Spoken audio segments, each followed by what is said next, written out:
Now the earth was of one language and of the same speech. And when they were advancing from the east, they found a plain in the land of Shinar, and they dwelt in it. And each one said to his neighbor, "Come, let us make bricks, and bake them with fire." And they had bricks instead of stones, and pitch instead of mortar. And they said, "Come, let us make a city and a tower, so that its height may reach to heaven. And let us make our name famous before we are divided into all the lands." Then the Lord descended to see the city and the tower, which the sons of Adam were building. And he said, "Behold, the people are united, and all have one tongue. And since they have begun to do this, they will not desist from their plans, until they have completed their work. Therefore, come, let us descend, and in that place confound their tongue, so that they may not listen, each one to the voice of his neighbor." And so the Lord divided them from that place into all the lands, and they ceased to build the city. And for this reason, its name was called Babel, because in that place the language of the whole earth became confused.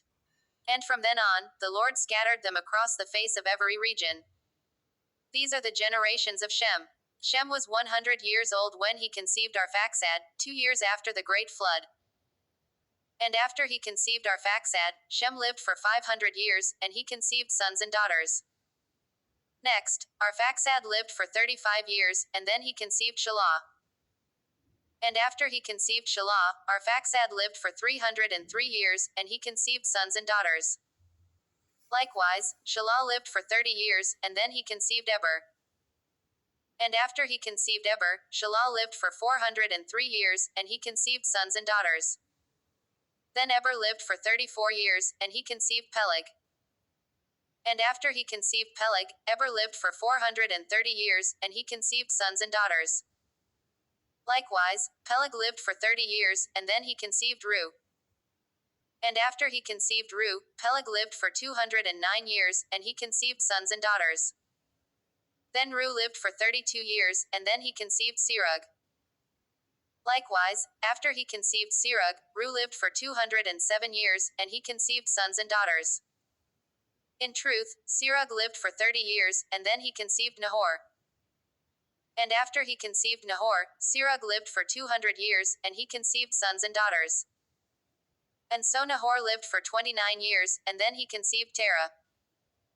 And after he conceived Terah, Nahor lived for 119 years, and he conceived sons and daughters.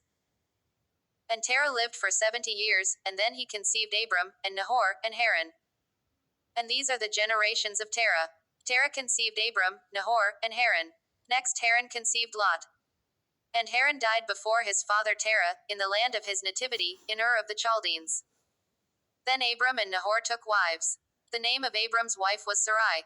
And the name of Nahor's wife was Milcah, the daughter of Haran, the father of Milcah, and the father of Iscah.